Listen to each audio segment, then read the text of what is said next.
कामचोर बहू। कांता बहन की दो बहुएं थीं, बड़ी कल्पना और छोटी प्रिया। कल्पना का जैसा नाम वैसा ही काम। सारा दिन कल्पनाओं में रहती, ना कोई काम करती ना कोई धाम। अरे कल्पना बहू, जरा अच्छी सी चटनी पीस दे, आज कुछ मजेदार खाने का मन है। पेट में जलन हो जाएगी माँ जी बुढ़ापे में, और वैसे भी मेरा काम करने का वक्त शाम का है, अब प्रिया को ही बोल दो। इतना कहकर कल्पना वहां से चली जाती है। कांता कल्पना के ऐसे रवैये से काफी परेशान रहती हैं।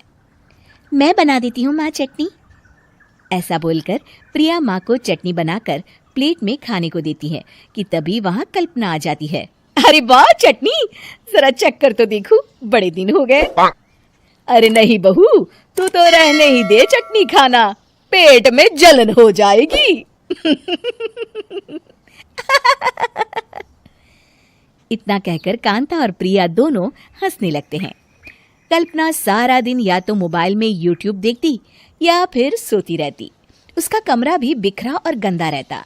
एक दिन कल्पना का पति अशोक उससे कहता है, अरे कल्पना, जानवर भी उस जगह को साफ कर लेता है जहां वो बैठता है, तुम तो इंसान हो, कैसे इतने गंदे कमरे में रह लेती हो? देखो सारा सामान यहाँ वहां बिखरा पड़ा है। ज्यादा अपनी माँ का बोल ना बोलो। हाँ, कमरा तुम्हारा भी तो है, गंदा लग रहा है तो साफ कर लो। पता नहीं तुम्हारे साथ मैं कैसे जिंदगी बिताऊंगा। इतना कहकर अशोक वहां से चला जाता है। कल्पना बस खाना खाने कमरे से बाहर आती और फिर से कमरे में चली जाती। इससे कांता बहन काफी परेशान रहती। एक दिन प्रिया कांता से कहती है, माँ, मैं सारा दिन काम करके थक जाती हूँ, आप कल्पना दीदी से कहिए ना कि सुबह और शाम का काम बांट ले, मैं तो अब सिर्फ एक वक्त का ही काम करूंगी। हाँ। अरे तू वो भी ना करना, एक बहू तो कामचोर थी ही, दूसरी भी आ गई काम ना करने के बहाने लेकर। तभी वहां प्रिया का पति रमेश आ जाता है। माँ, मैं देख रहा हूँ भाभी कोई काम नहीं करती, प्रिया सारा दिन घर और रसोई का काम करती है, अब कुछ करो ना माँ। कांता मन में कुछ सोचती है और कल्पना के पास जाती है। कल्पना फोन पर मेकअप करना देख रही होती है। कल्पना, तुम सारा दिन बस मोबाइल देखती हो, घर का कोई काम भी कर लिया करो। प्रिया सारा दिन काम करके थक जाती है। आज से मैंने फैसला किया है, एक वक्त का काम तुम करोगी, सुबह का खाना तुम बनाओगी और रात का प्रिया। आप लोगों ने काम को हवा बना रखा है।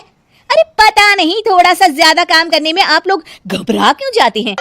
और हाँ, बहुत ज्यादा प्रिया की तारीफ मत करिए मेरे सामने, बड़ी बहू तो मैं ही रहूंगी। मैं कुछ नहीं जानती, कल सुबह मुझे वक्त से खाना चाहिए, रसोई में आ जाना, वरना कल से तुझे खाना नहीं मिलेगा। अगली सुबह कल्पना रसोई में नहीं आती है। वो देर से सोकर उठती है और बाहर आकर कहती है, अरे भूख लगी है, आज खाने में क्या है? इतनी देर हो गई, आज किसी ने मुझे उठाया भी नहीं, पता नहीं कहाँ है सब। कल्पना को घर में कोई नहीं दिखता। वो रसोई की तरफ जाती है जहां बड़ा सा ताला लगा होता है। अरे रसोई में ताला!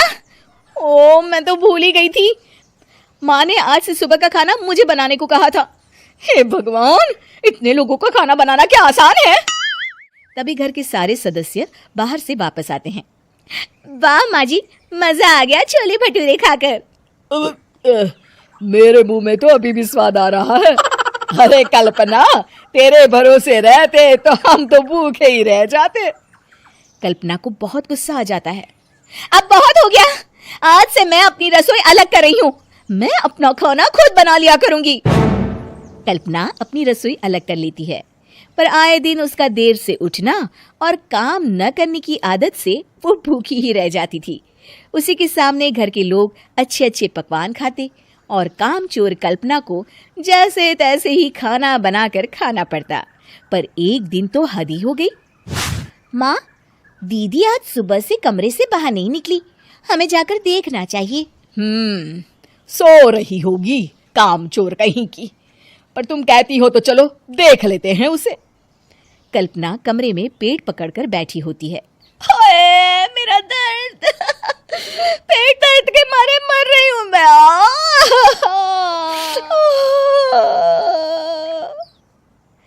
दीदी क्या हुआ? पेट में दर्द क्यों हो रहा है? डॉक्टर को दिखाया आपने? माँ, कल्पना खड़ी होती है और माँ जी के पास आती है। मुझे माफ कर दीजिए।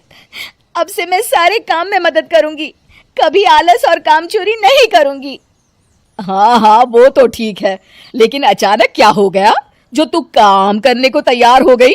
काम चोर कल्पना। माँ, लगातार बासी और उल्टा पुल्टा खाना खाने के कारण मेरे पेट में इन्फेक्शन हो गया है। काम ना करना पड़े इसलिए मैं 2 दिन का खाना एक दिन ही बना लेती थी।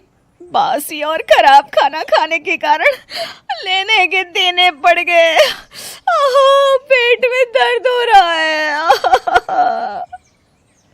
चलो अच्छा हुआ, देर आए दुरुस्त आए।